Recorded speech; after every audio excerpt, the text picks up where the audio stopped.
এখন ঠিক আছে, এখন তুই অন্য দেশে গিয়া ভিডিও না, আমরা কিছু কইতাম না, কিন্তু বাংলাদেশ থেকে অন্য দেশে গিয়া তুই যা মতো তা কর, কাপড় চেঞ্জ কর সবার সামনে, পড়াকে রিভিউ দে, আমরা কোনো সমস্যা নেই। কিন্তু বাংলাদেশ থেকে গিয়া অন্য দেশে গিয়ে কর, আমরা কোনো কিছু কইতাম না, তোর হলে কোনো কথা কইতাম না, মাথা জিনিস রাইস। আর এমন যদি বাংলাদেশ যদি থাকতে মন চা, তাই বাংলাদেশের নিয়মে চলাফেরা করবি, আর কিছু কইতাম না। কারণ তোদের লগে ব্যবহার ভালো করলে তোরা জীবনে শুধরাইতি না, আর খারাপ করলে তোরা শুধরাবি। তোরা হইলে এমন জাতি।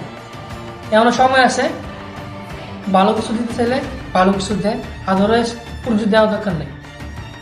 হিপোক্রিয়াগুলা বাদ দে, মাথার থেকে হিপোক্রিয়াগুলা বাদ দে, এমন সময় আছে।